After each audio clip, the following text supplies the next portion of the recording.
Kamu mengalami toxic relationship. Saya punya 5 cara penawarnya.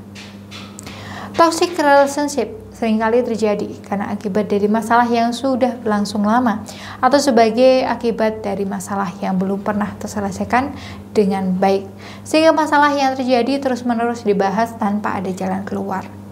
Jika kamu telah mengalami secara terus-menerus tanda-tanda toxic relationship, baiknya kamu mulai mempertanyakan apakah memang hubungan yang kamu jalan ini masih mungkin untuk diperbaiki atau tidak. Sebenarnya, setiap pasangan yang sangat wajar berharap hubungannya dapat terus berjalan meskipun seringkali ada konflik yang tidak terselesaikan. Apakah memang toxic relationship ada penawarnya? Tentu ada, namun butuh waktu dan kesabaran, serta harus didasari oleh kesadaran dari kedua belah pihak. Tidak bisa hanya dari satu pihak saja. Berikut ini adalah beberapa cara sebagai penawar dari toxic relationship. Yang pertama, pahami apakah hubunganmu memang benar dapat diperbaiki. Pada saat kamu mulai menyadari kamu berada di hubungan toxic relationship, sadari apakah memang hubungan yang kamu jalani ini memang tidak dapat diperbaiki atau tidak. Hubungan toxic relationship hanya dapat diubah jika kedua pasangan berkomitmen untuk keluar dari kondisi tersebut dengan komunikasi secara terbuka, jujur, dan masing-masing melakukan refleksi diri. Karena dalam proses mengubah kehubungan yang sehat, keduanya perlu memeriksa dan berdiskusi kembali tindakan apa saja yang sudah dilakukan untuk mengubah hubungan yang toksik menjadi hubungan yang sehat. Yang kedua, perhatikan 4M, menuduh, menyalahkan, menuntut, dan mengkritik. Kita dapat mengenali terlebih dahulu ciri khas dari toxic relationship dengan 4M, menuduh, menyalahkan, menuntut, mengkritik pasangan. Jika perilaku ini masih sering terjadi, maka kamu perlu membicarakannya dengan pasangan mengenai hal tersebut agar dapat bekerja sama mengakhiri siklus 4M tersebut. Ketika kamu menyadari kamu memiliki salah satu perilaku tersebut, maka sadari bagaimana setiap argumen dapat meningkatkan terjadinya toxic relationship. Dengan menyadari penyebab 4M, ini sangat membantu mengingatkanmu ketika sedang tidak ingin menang dari pasangan, tetapi sedang berjuang bersama dalam menghadapi masalah komunikasi yang terjadi. Yang ketiga, cobalah untuk lebih asertif. Dalam toxic relationship, banyak dari mereka seperti sedang berjalan di atas pecahan kaca. Maksudnya, sangat berhati-hati dalam mengungkapkan yang dirasakan demi menghindari amarah dari pasangan.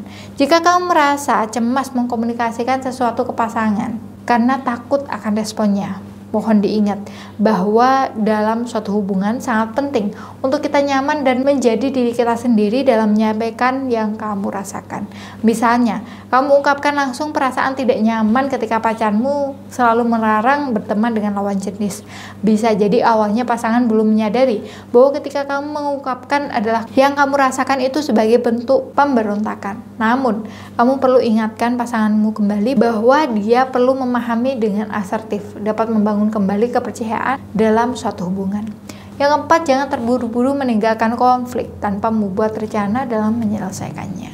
Sangat besar kemungkinan adanya pola ketegangan emosional dan konflik yang tanpa adanya penyelesaian.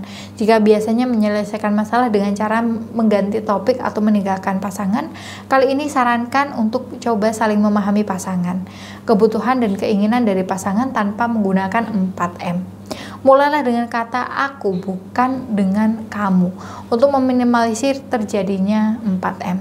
Contoh, aku sedih ketika aku tidak bisa mendapatkan kebutuhan rasa aman. Setelahnya, sepakati bersama apa yang dapat dilakukan oleh kedua pasangan agar rencana dan keputusan yang diambil sama-sama memberikan keuntungan bagi kedua pihak. Yang kelima, haruskah saya move on? Terkadang, obat itu pahit. Sebelum obat tersebut memberikan dampak positif terhadap tubuh, pada poin ini, obat pahit yang dimaksud adalah mengakhiri hubungan yang dirasa tidak kunjung memberikan suatu perubahan dalam hubungan yang dijalani. Perlu diperhatikan, apabila dalam proses memperbaiki hubungan sering terjadi tidak ada komitmen, perilaku 4M masih sering terjadi, dan kedua belah pihak semakin tidak nyaman, maka obat terbaiknya adalah merelakan hubungan yang dijalani sebelum racun tersebut semakin berakar dan memberikan dampak negatif yang lebih besar. Setiap hubungan layak untuk diperjuangkan. Namun, jika suatu hubungan dirasa tidak lagi menghubungkan kamu dengan pasangan, maka sudah saatnya untuk diakhiri. Ingatlah bahwa kamu berhak untuk bahagia, berhak untuk dikasihani dan mengasihi. Hubungan yang baik akan membuatmu merasa tenang, nyaman, dan membuatmu bebas menjadi diri sendiri. Selain dengan 5 cara di atas untuk menghindari hubungan yang toksik, kamu perlu merubah pasanganmu. Caranya yakni dengan lebih meluluhkannya dan menaklukkannya. Untuk itu, Anda memerlukan sarana pengasihan Mustika Penakluk Sukma. Apabila Anda ingin merasakan kedahsyatan Mustika Penakluk Sukma ini, Anda bisa memilikinya sekarang juga dengan chat WA di nomor 081258883505 atau bisa juga dengan klik link yang ada di deskripsi. Karena hari ini adalah kesempatan